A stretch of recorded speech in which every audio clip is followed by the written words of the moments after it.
Hello students, இன்னைக்கு 11th standard first practical program பார்க்க போறோம் gross salary. So question என்ன அப்படினா write a C++ program to input basic salary of an employee and calculate the gross salary. Gross salary calculate பண்ண சொல்லிருக்காங்க. சரியா? According to the following conditions னு அர்த்தம்.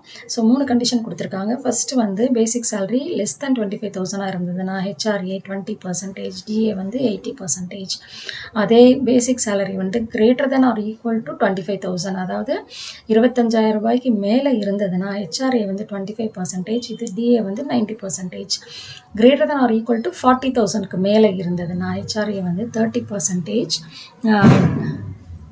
DA வந்து 95%. ஓகேவா? ஸோ இதுதான் கொஷின். இந்த கொஷின் வந்து கண்டிப்பாக கொடுத்துருவாங்க.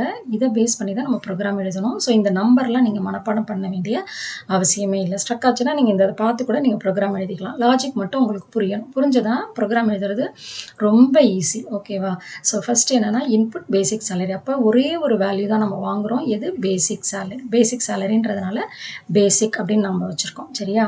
அப்புறம் கிராஸ் சேலரியை கால்குலேட் பண்ணணும். இந்த ப்ரோக்ராம் என்னன்னா கிராஸ் சேலரியை கால்குலேட் பண்ணுறோம். ஸோ ஒரே ஒரு இன்புட் தான் கொடுக்குறோம். சரியா? அப்போ ரெண்டு வேல்யூ கால்குலேட் பண்ணணும். எந்த ரெண்டு வேல்யூ கால்குலேட் பண்ணணும்? ஒன்று வந்து HRA, இன்னொன்று வந்து DA. இப்போ எப்போதுமே என்ன பண்ணுவாங்க அப்படின்னா சேலரி கால்குலேட் பண்ணும்போது பேசிக் சேலரியை வந்து ஃபிக்ஸ் பண்ணிடுவாங்க ஒரு அமௌண்ட்டு. அப்புறம் நிறைய அலவன்சஸ்லாம் கொடுப்பாங்க. அந்த அலவன்சஸை பேசிக்கோட ஆட் பண்ணால் நமக்கு வர்றது தான் கிராஸ் சேலரி. ஓகேவா? ஸோ இந்த அலவன்சஸ்லாம் என்ன அப்படின்னா HRA ரெண்டு அலவன்ஸ் இங்கே சொல்லியிருக்காங்க. HRA, DA house rent allowance, இது வந்து டியர்னஸ் அலவன்ஸ். ஸோ வீட்டு வாடகை கொடுக்குறாங்கன்னு அர்த்தம். சரியா? ஸோ இந்த ரெண்டு அலவன்ஸ் தான் இங்கே சொல்லியிருக்காங்க. ஆக்சுவலாக நிறைய கம்பெனிஸில் வந்து நிறைய அலவன்சஸ்லாம் ட்ராவலிங் அலவன்ஸ், மெடிக்கல் அலவன்ஸ், இந்த மாதிரி நிறைய அலவன்சஸ் கொடுப்பாங்க. சரியா? ஸோ இங்கே ரெண்டு தான் இருக்குது நமக்கு, HRA, இன்னொன்று வந்து DA. இது இவ்வளோ பர்சன்டேஜ் அப்படின்னு ஃபிக்ஸ் பண்ணிடுவாங்க. அப்புறம் இதை கால்குலேட் பண்ணிவிட்டு அந்த பேசிக்கோட நம்ம ஆட் பண்ணால் நமக்கு கிராஸ் சேலரி வரும். சரியா? ஸோ அப்போ பேசிக் வாங்குகிறோம், அதுக்கப்புறம் HRA கால்குலேட் பண்ணுறோம். HRA ஃபார் எக்ஸாம்பிள் HRA வந்து ஃபஸ்ட்டுக்கு வந்து லெஸ் தென் 25000, 25000 ரூபாய்க்கு கீழே இருந்ததுன்னா 20%ன்னு சொல்லியிருக்காங்க. அதை எப்படி கால்குலேட் பண்ணோம்? பேசிக்கோட 20%, அவ்வளோதான். நம்ம மேக்ஸ் ஃபார்முலா மாதிரி தான். பேசிக் இன்டூ HRA 20% இல்லையா? அப்போ நம்ம வந்து 20%னா என்ன பண்ணுவோம்? டிவைடட் பை 100, இங்கே வந்து ஸ்லாஷ்னு போடுவோம். அவ்வளோதான். இதுதான். சரியா? அடுத்தது DA எவ்வளோ? 80%. அதுவும் இதில் பேசிக்கோட 80%. அப்போ பேசிக் இன்ட்டுன்றதுக்கு ஆஸ்ட்ரிக்ஸ் போடுவோம் அந்த ப்ரோக்ராமில். நம்ம டேவ் C++ பண்ணுறோம் இல்லையா? C++ன்றதுனால ஆஸ்ட்ரிக்ஸ். ஓகே? ஸோ 80/100 அவ்வளோதான். இந்த ரெண்டு வேல்யூ கால்குலேட் பண்ணதுக்கப்புறம் நம்ம கிராஸை கால்குலேட் பண்ணுவோம். கிராஸ் எப்படி கால்குலேட் பண்ணுவோம்? நான் ஏற்கனவே சொன்னேன் இல்லையா? நமக்கு பேசிக் இருக்குது, இது ரெண்டு அலவன்ஸ் நம்ம கொடுக்குற எக்ஸ்ட்ரா அமௌண்ட் மாதிரின்னு வச்சுக்கோங்களேன். அப்போ நம்ம எல்லாத்தையும் ஆட் பண்ணணும். அவ்வளோதான். ஸோ பேசிக் நம்ம எல்லாத்தையும் ஆட் பண்ணணும், ஞாபகம் வச்சுக்கோங்க. ஸோ பேசிக் ப்ளஸ் நம்ம கால்குலேட் பண்ண HRA ப்ளஸ் DA, அவ்வளோதான். இதுதான் நமக்கு கால்குலேட் பண்ண போகிறோம். சரியா? அப்போ நம்ம என்ன யூஸ் பண்ணியிருக்கோம்? இதுதான் லாஜிக். இதை மறந்துடாதீங்க. ப்ரோக்ராமில் இருந்து நீங்கள் பண்ண வேண்டியதுதான். சரியா? இப்போ இந்த இது இருக்குது, நமக்கு இது தெரிஞ்சிருச்சு. இதில் என்ன கொடுத்துருக்கான் அப்படின்னா கண்டிஷன் கொடுத்துருக்கான். 3 கண்டிஷன் கொடுத்துருக்கான். அப்போ செக் பண்ணணும், உன்னுடைய சேலரி எவ்வளோ அப்படின்றத செக் பண்ணணும். உனக்கு 25000 கீழே இருக்கலாம், மேலே இருக்கலாம், இல்லைன்னா 40000க்கு மேலே கூட இருக்கலாம் இல்லையா? அப்போ நம்ம செக் பண்ணணும். ஜென்ரலாக செக் பண்ணணும்னா இஃப் ஸ்டேட்மெண்ட் யூஸ் பண்ணுவோம். மோர் தென் ஒன் கண்டிஷனாக இருந்தால் கண்டிப்பாக நம்ம இஃப் எல்ஸ் இஃப் யூஸ் பண்ணுவோம். சரியா? அப்போ இந்த ப்ரோக்ராமில் நம்ம இதுதான் யூஸ் பண்ணுறோம். இதை கண்டுபிடிக்கிறோம். அப்புறம் அதுக்கு நம்ம என்ன பண்ணுறோம்? கண்டிஷன், அந்த கண்டிஷனை செக் பண்ணுறதுக்கு இந்த இஃப் எல்ஸ் இஃப் கண்டிஷனை நம்ம யூஸ் பண்ணுறோம். அப்போ ஸ்டேட்மெண்ட்டை நம்ம யூஸ் பண்ணுறோம். ஓகேவா? அவ்வளோதான். இந்த ப்ரோக்ராம்னா டக்குன்னு உங்களுக்கு இஃப் எல்ஸ் இஃப் யூஸ் பண்ணுறோம். ஸோ HRA DA கால்குலேட் பண்ணுறோம், கிராஸு, அப்புறம் வரிசையாக எல்லாத்தையும் பிரிண்ட் பண்ணணும். பிரிண்ட் பண்ணால் நம்ம வியூ பண்ண முடியும் இல்லையா? நம்மளால் ஸ்க்ரீனில் பார்க்க முடியும். ஓகேவா? ஸோ ப்ரோக்ராம் போகலாமா? இப்போ வந்து என்ன பண்ணுறோம்? ஃபஸ்ட்டு 3 ஸ்டேட்மெண்ட் எல்லா ப்ராக்டிக்கல் ப்ரோக்ராம்லையும் ஞாபகம் வச்சுக்கோங்க. ஃபஸ்ட்டு 3 லைன் ஒன்றா தான் இருக்கும். இதுதான் IO stream #include IO stream. IO streamன்றது ஹெட்டர் ஃபைல். இது எதுக்கு யூஸ் பண்ணுறோம் அப்படின்னா CIN COUT ரெண்டு ஸ்டேட்மெண்ட்டும் இதில் தான் டிக்ளேர் ஆகிருக்கு. அதனால் இது கண்டிப்பாக IO stream போடணும். இந்த ரெண்டு ஸ்டேட்மெண்ட்டும் கண்டிப்பாக எல்லா ப்ரோக்ராம்லையும் நம்ம யூஸ் பண்ணுவோம். அதனால தான் ஃபஸ்ட்டு லைன் IO stream கொடுக்குறோம். வரும். இதில் ஏதாவது ஸ்பெல்லிங் மிஸ்டேக் இருந்ததுன்னா கண்டிப்பாக எரர் வரும். ஸோ இதை தான் இப்படி தான் எழுதணும். சரியா? அடுத்தது யூஸிங் நேம் ஸ்பேஸ் எஸ்டிடி. இந்த நேம் ஸ்பேஸ்ன்றது ஒரு கண்டெய்னர் மாதிரி நம்ம என்னெல்லாம் வேரியபிள் யூஸ் பண்ணுறோமோ அதில் ஸ்டோர் பண்ணிக்கும். சரியா? அதனால் இது கண்டிப்பாக அடுத்த லைன் வரணும். செமிகோலன் மறந்துடாதீங்க. அப்புறம் இன்ட் மெயின். ஓகே, மெயின் ஃபங்க்ஷனில் தான் நம்மளுடைய ஸ்டேட்மெண்ட் எல்லாமே எழுத போகிறோம். ஓகே, ஸோ அப்புறம் ஓப்பன். ஏன்னா மெயின் உங்களுக்கே தெரியும் 9th சாப்டரில் starting point of your execution வந்து மெயின். ஓகேவா? இந்த 3 லைன் எல்லா ப்ரோக்ராமுக்கும் வரும். சரியா? ஓப்பன் கர்லி பிரேசஸ், அதுக்கப்புறம் கர்லி பிரேசஸ் ஓப்பன் பண்ணும். அதுக்குள்ளார தான் நம்ம ப்ரோக்ராமே எழுத போகிறோம். என்ன லாஜிக், என்ன ஸ்டேட்மெண்ட் வேணுமோ அது எல்லாத்தையும் இதுக்குள்ளார தான் எழுத போகிறோம். ஸோ ஃபஸ்ட்டு ஸ்டேட்மெண்ட் எப்போவுமே எல்லா ப்ரோக்ராமுக்கும் டிக்ளரேஷன் ஸ்டேட்மெண்ட் என்ன எழுதியிருக்கோம்? ஃப்ளோட்டு 3 நான் என்னெல்லாம் வேரியபிள் யூஸ் பண்ணுறீங்களோ அதெல்லாம் இங்கே டிக்ளேர் பண்ணணும். நான் என்னெல்லாம் வேரியபிள் யூஸ் பண்ண போகிறேன்? பேசிக். ஓகே, அடுத்தது என்ன சொன்னேன்? கிராஸ், அடுத்தது டிஏ, அப்புறம் ஹெச்ஆர்ஏ. இது நாளை தவிர வேறு எதுவுமே கிடையாது. அதுதான் நான் இங்கேயும் டீச் பண்ணேன். பேசிக் வாங்குகிறோம், ஹெச்ஆர்ஏ டிஏ கால்குலேட் பண்ணுறோம், அப்புறம் கிராஸ் கால்குலேட் பண்ணுறோம். ஓகேவா? ஸோ இந்த 4 பண்ணும்போது என்ன பண்ணுறீங்கன்னா எல்லாமே ஸ்மால் லெட்டரில் எழுதிருங்க. இங்கே கேபிட்டல் லெட்டரில் எழுதிட்டு அங்கே வந்து உள்ளே வந்து சி அவுட்டோ சிஎன்லையோ நீங்கள் ஸ்மால் லெட்டர் எழுதுனா எரர் வரும். இங்கே எப்படி என்ன கேஸ் யூஸ் பண்ணுறீங்களோ, இங்கே ஸ்மால் லெட்டர் யூஸ் பண்ணியிருந்தால் கண்டிப்பாக உள்ளாரையும் ஸ்மால் லெட்டர் தான், இல்லைனா எரர் வரும். அன்டிக்ளேர்ட் வேரியபிள்ன்ற ஸ்டேட்மெண்ட் வரும். சரியா? இங்கே மறந்துடாதீங்க, இங்கே ஸ்மாலே யூஸ் பண்ணுங்க. அப்போ டைப் பண்ணும்போது இங்கே உள்ளரெல்லாம் ஸ்மால் லெட்டர் யூஸ் பண்ணுவீங்க. ஓகேவா? ஸோ அதுதான் இங்கே இந்த வேரியபிளை வச்சு தான் அதை ஐடென்டிஃபை பண்ணும் உள்ள அதெல்லாம் யூஸ் பண்ணுறோன்னு. சரியா? அப்போ கரெக்டாக இதே மாதிரி 4 வேரியபிள் டிக்ளேர் பண்ணியாச்சு. இப்போ நமக்கு என்ன வேணும்? பேசிக்கோட வேல்யூ வேணும். அப்போ சிஅவுட் ஸ்டேட்மெண்ட்டு, ஒரு சிஅவுட் ஸ்டேட்மெண்ட் கொடுக்குறோம். Enter basic salary of an employee. இது ஒரு மெசேஜ் மாதிரி ஸ்க்ரீனில் டிஸ்பிளே ஆகும். Enter basic salary of an employee display பண்ணால் தான் நமக்கு தெரியும் நம்ம பேசிக் வேல்யூ கொடுக்கணும் அப்படின்னு. ஸோ சிஅவுட் எதுக்கு யூஸ் பண்ணோன்னா என்ன டபுள் கோட்ஸ்குள்ளாரே நீ என்ன எழுதிருக்கோ அது அப்படியே டிஸ்பிளே ஆகும் ஸ்க்ரீனில். இதில் நீ ஸ்பெல்லிங் மிஸ்டேக் பண்ணாலும் என்ன பண்ணாலும் அது அப்படியே ஸ்க்ரீனில் வரும். சரியா? ஸோ பேசிக்ஸ் இது ஒரு ப்ராம்ப்டிங் மெசேஜ் மாதிரி, மெசேஜை டிஸ்பிளே பண்ண வைக்கிறதுக்கு தான் இது. சரியா? அப்புறம் வேல்யூ வாங்கணும்னு சொன்னேன் இல்லையா? சிஇன் பேசிக். அப்போ சிஇன் ஸ்டேட்மெண்ட் கொடுக்குறோம். சரியா? ஸோ இப்போ அடுத்தது நம்ம பார்க்கலாமா? இதுக்கப்புறம் என்னெல்லாம் வரும்? அப்போ பேசிக் வேல்யூ வாங்கியாச்சு. வாங்கினதுக்கப்புறம் நம்ம வந்து அடுத்தது வந்து இதோடைய இஃப் ஸ்டேட்மெண்ட்டை செக் பண்ண போகிறோம். இஃப் ஸ்டேட்மெண்ட் பாருங்கள். இப்போ பேசிக் இதை நல்லா பார்த்துக்கோங்க. அவ்வளோதான். இதுவுமே ரொம்ப சிம்பிளான கான்செப்ட் தான். நான் ஏற்கனவே சொல்லிட்டேன், இஃப் தான் நம்ம யூஸ் பண்ண போகிறோம். ஸோ இஃப் ஃபஸ்ட்டு எடுத்தோடனே என்னென்னா if basic less than 25,000 first condition. ப்ரோக்ராம்லேயே அந்த கண்டிஷன் கொடுத்துருக்காங்களே லெஸ் தென் 25,000 தானே.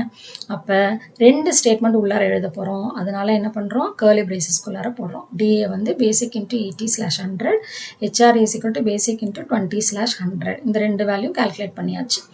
அடுத்தது 25,000 இல்லை அப்படின்னா அடுத்த கண்டிஷன் செக் பண்ணணும் இல்லையா? இஃப் பேஸ் 2 கண்டிஷன், அதாவது greater than or equal to 25,000 கொடுத்துருப்போம். அப்போனா என்ன அர்த்தம்? 25,000லேருந்து 40,000க்குள்ளார இருக்குது. ஸோ இன் பிட்வீன் அர்த்தம். அப்போ நீங்கள் இதுக்கு நம்ம 2 கண்டிஷன் எழுதுகிறோம்.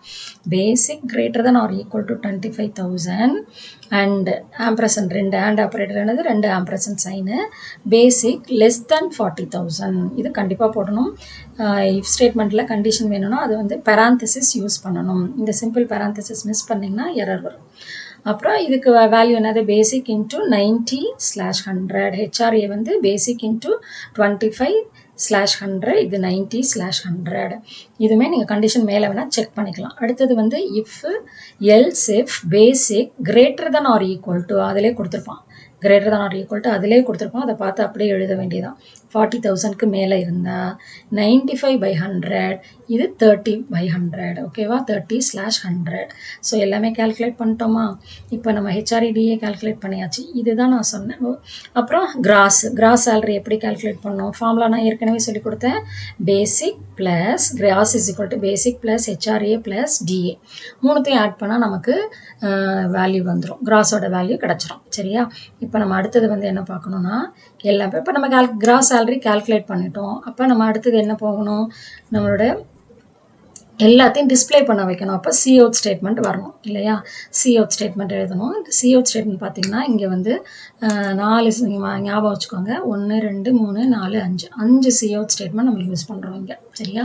இந்த ஃபஸ்ட்டு சி அவுட் என்ன பண்ணுறோம் அப்படின்னா, சி அவுட் டிஸ்ப்ளே பண்ண வைக்கிறதுக்கு எப்போதுமே சி அவுட் தான்.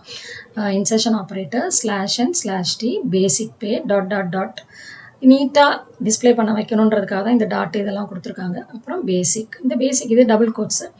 பேசிக்ன்றது வேரியபிள், அதனால டபுள் கோட்ஸ்குள்ளார போடக்கூடாது. சரியா? இங்கே கமாவும் வரக்கூடாது, திருப்பி இன்சர்ஷன் ஆப்ரேட்டர் தான் வரணும். எண்டல் எது கொடுத்துருக்கோம் அப்படின்னா அடுத்த லைனில் வரணுன்றதுக்காக. நான் இங்கே எண்டல் கொடுக்காம இங்கே நீங்கள் வந்து /n கூட கொடுக்கலாம். அடுத்தது டியர்னஸ் அலவன்ஸ் டிஏ, அடுத்தது ஹவுஸ் ரெண்ட் அலவன்ஸ் ஹெச்ஆர்ஏ.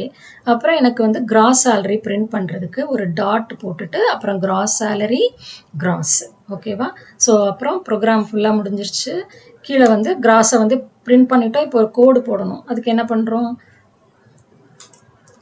பார்த்தீங்கன்னா, ஸோ சி அவுட்டு /t அந்த டாட்டை வரைஞ்சிருங்க. அப்புறம் ரிட்டர்ன் 0, அப்புறம் க்ளோஸ் த ப்ரோக்ராமை க்ளோஸ் பண்ணிடணும். சரியா? கடைசி ஸ்டேட்மெண்ட் ரிட்டர்ன் 0, கர்லி பிரேசஸை க்ளோஸ் பண்ணிடுங்க. சரியா? இப்போ நம்ம எப்படி ப்ரோக்ராம் பண்ணுறதுன்னு பார்க்கலாம். டேவ் C++ல் இங்கே பார்த்தீங்கன்னா டேவ் C++ தான் நம்ம பண்ண போகிறோம். டேவ் C++ விண்டோ நான் இங்கே ஓப்பன் பண்ணியிருக்கேன். இங்கே ஃபஸ்ட்டு 3 ஸ்டேட்மெண்ட் எல்லா ப்ரோக்ராம்லேயுமே இந்த இதே இருக்கும். சரியா?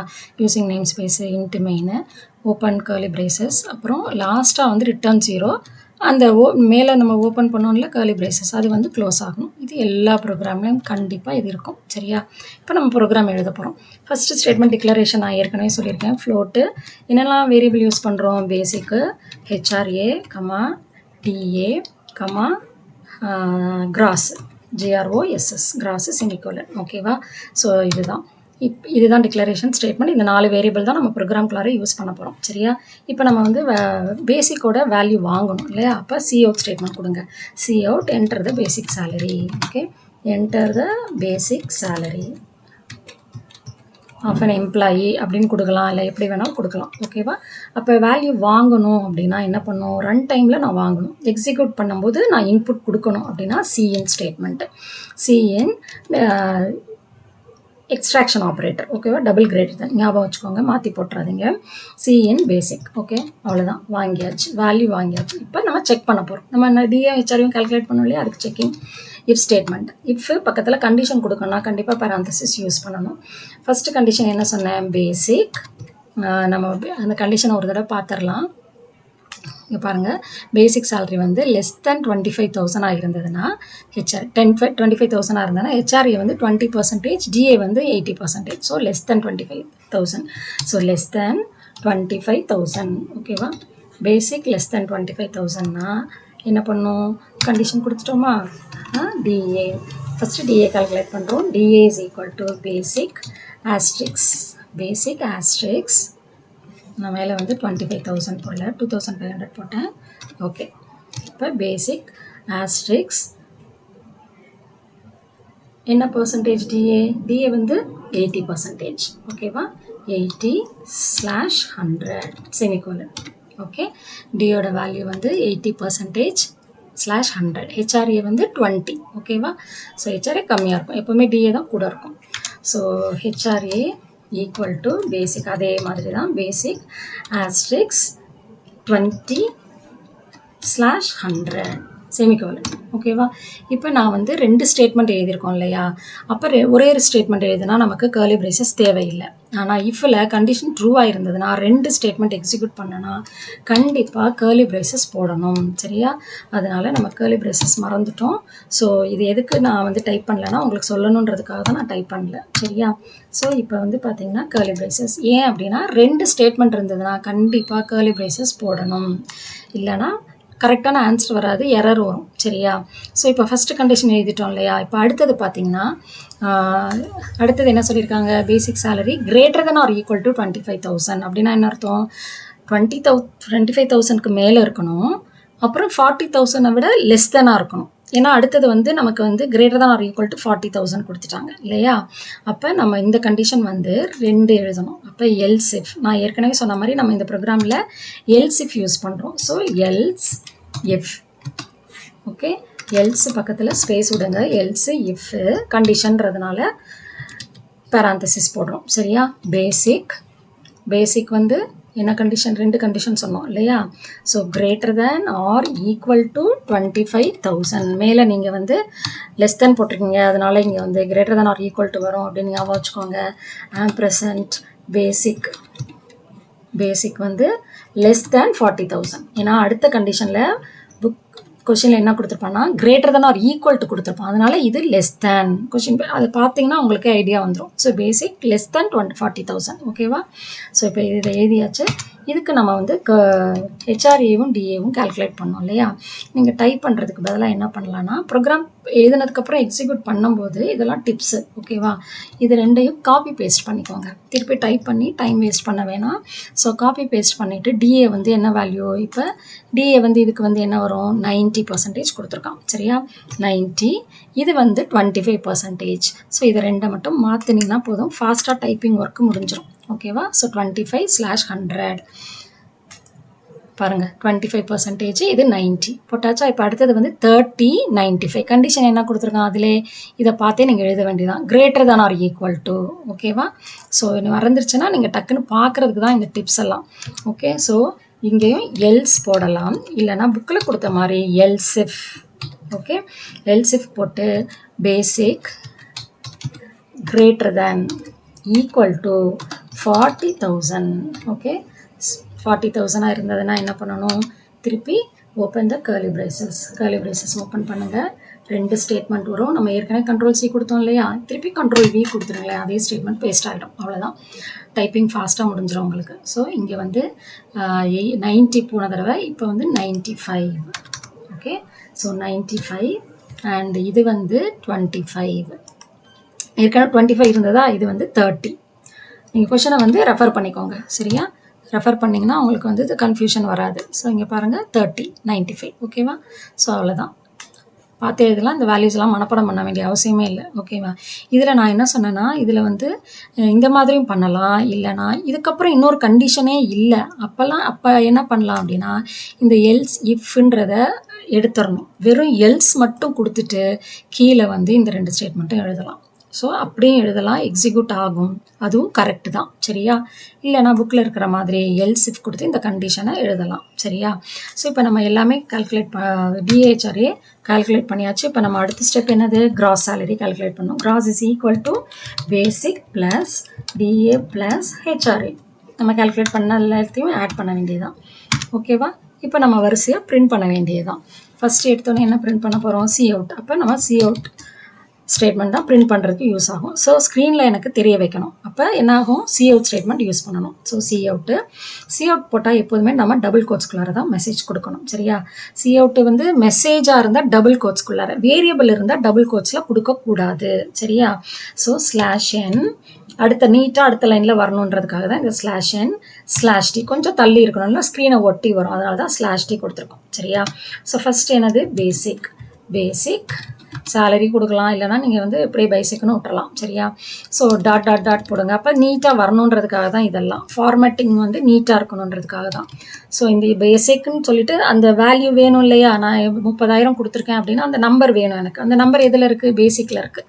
பேசிக்ன்ற வேரியபிளில் இருக்குது. நம்ம இங்கே யூஸ் பண்ணியிருக்கோம் இல்லையா, பேசிக்னு யூஸ் பண்ணியிருக்கோம் இல்லையா, இதில் தான் எனக்கு அந்த வேல்யூ இருக்குது. அதனால் இதை பேசிக்ன்றதை எழுதணும். டபுள் கோட்ஸ்குள்ளே கொடுக்கக்கூடாது. எப்போதுமே வேரியபிள் டபுள் கோட்ஸில் வராது. டபுள் கோட்ஸில் மறந்து கொடுத்தீங்கன்னா என்ன ஆகும்னா, அந்த நம்பர் அந்த வேல்யூ டிஸ்பிளே ஆகாது. பேசிக் அப்படின்ற வார்த்தை தான் டிஸ்பிளே ஆகும். புரிஞ்சிச்சா ஏன் கொடுக்குறோன்னு. ஸோ இங்கே செமிகோலன் போட்டு பண்ணலாம். அப்படி இல்லைன்னா நம்ம அடுத்த லைனில் அடுத்ததெல்லாம் டிஸ்பிளே பண்ண வைக்கணும். அதுக்கு தான் என்ன பண்ணுறோம், எண்டல் அப்படின்ற ஒரு ஸ்டேட்மெண்ட்டு. இது வந்து /n மாதிரியே தான் நியூ லைனை டிஸ்பிளே, கர்சர் வந்து புது லைனுக்கு போயிடும். அப்போ எண்டல் கொடுக்கலாம். அப்படி இல்லை, இப்படி இல்லை அப்படின்னா நீங்கள் என்ன பண்ணலாம், இல்லை எனக்கு கன்ஃபியூஷனாக இருக்குது அப்படின்னா திருப்பி அதே சி அவுட் போட்டுக்கோங்க. சி அவுட் போட்டுட்டு /n போடுங்க. மேலே உள்ள ஃபார்மேட் மாதிரியே அப்படியே எழுதுங்க. அவ்வளோதான். ஒன்றும் பிரச்சனையே கிடையாது சரியா. ஹெச்ஆர்ஏ பிரிண்ட் பண்ண போகிறோம். ஹெச்ஆர்ஏன்றது என்னது? இல்லை ஃபஸ்ட் டிஏ பிரிண்ட் பண்ணிடலாமா? டியர்னஸ் அலவன்ஸ் மாற்றி எழுதினாலும் ஒன்றும் பிரச்சனை கிடையாது. Dearness allowance ANC dot dot dot dot ஓகேவா. ஸோ இந்த டாட்டுக்கு நேராக இது எல்லாமே நீட்டாக வரணுன்றதுக்காக நம்ம என்ன பண்ணுறோம், டாட் டாட் டாட் வந்து நீ இதெல்லாம் எழுதும்போது கூட தேவையில்லை, பிரிண்ட் பண்ணும்போது கொஞ்சம் நீட்டாக காமிங்க அவ்வளோதான். ஸோ இங்கே வந்து டாட் போட்டுட்டு இன்சர்ஷன் ஆப்ரேட்டர், இது டிஏ, இதில் இருக்குது டிஏ இருக்குது, அவ்வளோதான். இதே மாதிரி தான் இப்போ பாருங்கள். ஸோ ஹவுஸ் ரெண்ட் அலவன்ஸ் எல்லாமே டைப் பண்ணிட்டேன். ஸோ இங்கே ஒரு கோடு வருது இல்லையா, இப்போ இதை வந்து திருப்பி கிராஸ் சேலரி முடிஞ்சதுக்கப்புறம் நமக்கு ஒரு அது டிஸ்பிளே ஆகணும். அப்போ அது Ctrl+C, திருப்பி நீங்கள் டைப் பண்ண தேவையில்லை, Ctrl+C Ctrl+V கொடுத்தீங்கன்னா காப்பி பேஸ்ட் ஆகிடும், அவ்வளோதான். நம்ம ஃபாஸ்ட்டாக டைப் பண்ணிடலாம். ஸோ எல்லாத்தையும் இப்போ பேசிக்கு டிஏ ஹெச்ஆர்ஏ கிராஸ். இங்கே பேசிக்குன்றதை நம்ம பேசிக் பேன்னு போட்டுக்கலாமா? ஸோ வெறும் பேசிக்னு போடாமல் பேசிக் பேன் போட்டுக்கோங்க. ஓகே, ஸோ அது கொஞ்சம் நீட்டாக இருக்கும் சரியா.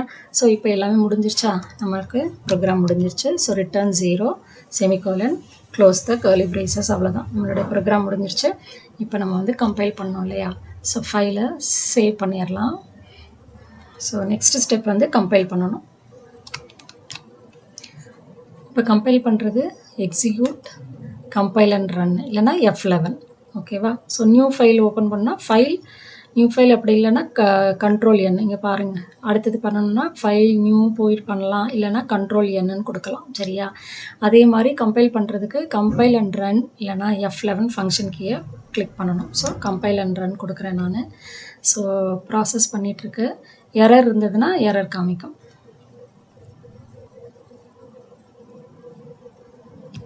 So enter the basic salary வந்துருச்சு ஓகேவா.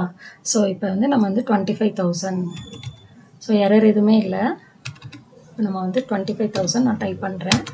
பாருங்கள் நீட்டாக வந்துருச்சு பார்த்தீங்களா. ஸோ இந்த டாட்லாம் கரெக்டாக போட்டிங்கன்னா அழகாக நீட்டாக அவுட்புட் வந்துடும், அவ்வளோதான். ஸோ கிராஸ் சேலரி வந்து 53,750. ஸோ நம்ம ப்ரோக்ராம் வந்து கரெக்ட் ஓகேவா.